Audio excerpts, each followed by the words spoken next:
होळी म्हटलं की पुरणपोळीचं ताट हे आलंच आणि पुरणपोळीच्या ताटामध्ये एळवण्याची आमटी हा तर मेन महत्वाचा मुद्दा असतो। तर ही एळवण्याची आमटी माझ्या पद्धतीने मी तुमच्याबरोबर शेअर करणार आहे। चला तर रेसिपीला सुरुवात करूयात।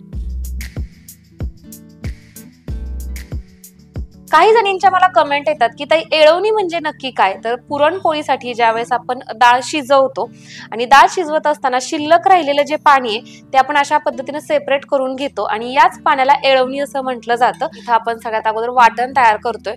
तर इथं मी एक मोठ्या आकाराचा कांदा घेतलेला आहे आणि तो अशा पद्धतीने उभा चिरून घ्यायचा आहे। अगोदर हा कांदा आपण भाजून घेऊया।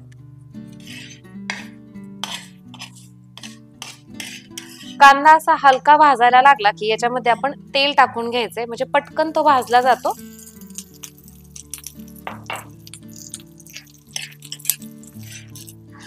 इथं कांदा आपला छान अशा पद्धतीनं भाजला गेलेला आहे। कांदा काढून घेऊयात।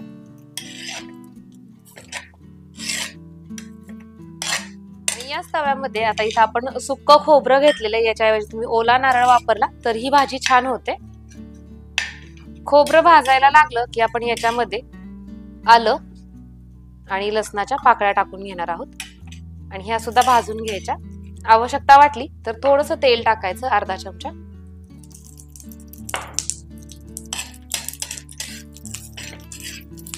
सगळे जिन्नस व्यवस्थित असे भाजले गेलेले आपण काढून घेऊया।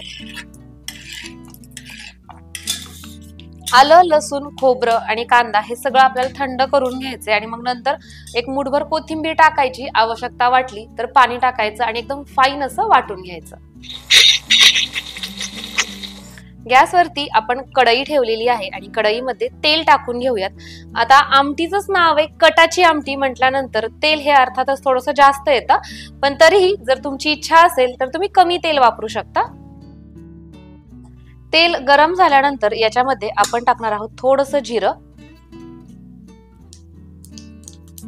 खड्या मसाल्यांमध्ये इथं मी जे जे साहित्य वापरते सगळ्या साहित्याची जी यादी आहे ती तुम्हाला डिस्क्रिप्शन बॉक्स मध्ये देते।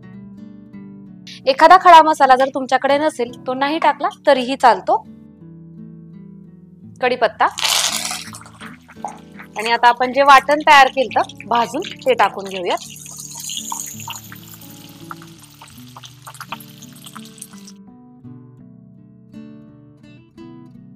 आपण वाटण अगोदरच भाजून घेतलं होतं तर त्याच्यामुळे तेलामध्ये परतायला खूप जास्त वेळ लागत नाही।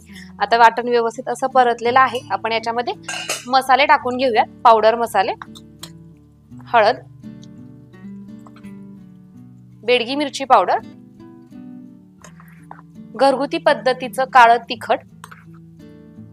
तुम्हाला आमटी किती तिखट करायची त्या हिशोबाने हे तिखट टाकायचंय। गरम मसाला, धने जिरे पूड। छान अशा पद्धतीने हे मसाले परतून घ्यायचे, छान तेल सुटेपर्यंत। आपल्या वाटणाला तेल सुटायला लागलेलं आहे। ज्यावेळेस याला तेल सुटायला लागतं तर त्यावेळेस याच्यामध्ये कोथिंबीर टाकायची। ज्यावेळेस आपण कटाची आमटी करतो तर फोडणीतच कोथिंबीर टाकायची, म्हणजे त्याचा छान असा फ्लेवर आपल्या आमटीला लागतो। कोथिंबीर हलकी अशी परतली की याच्यामध्ये आता आपण आपलं हे एळवणी व्यवस्थित असं हलवून घ्यायचं आणि मग नंतर या आमटीत किंवा या ग्रेव्ही मध्ये ओतून घ्यायचं। आता एवढी आमटी आपल्याला पुरेशी होणार नाही, त्याच्यामुळे आता आपण याच्यात पाणी टाकणार आहे। हे पाणी मी गरम करून घेतलेलं आहे आणि तुम्हाला जेवढी आमटी करायची त्या प्रमाणात याच्यात पाणी टाकायचं आहे। ज्या मिक्सरच्या भांड्यामध्ये आपण वाटण तयार केलं ते भांड देखील आपण विसळून घेतलंय। हलवून घ्यायचं एकदा व्यवस्थित। चवीनुसार मीठ।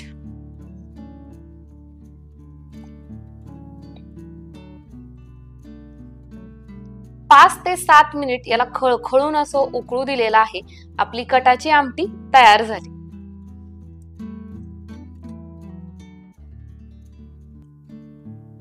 मस्त घमघमाट असा सुटलेला आहे आपल्या या कटाच्या आमटीचा। सणा दिवशीचं तळण, त्याचबरोबर कटाची आमटी आणि सोबतच मौसूद असा शिजलेला भात, हे कॉम्बिनेशन कोणाकोणाला आवडतं मला कमेंट करून नक्की सांगा। आणि आज मी शेअर केलेली ही रेसिपी तुम्हाला कशी वाटली हे सुद्धा सांगा।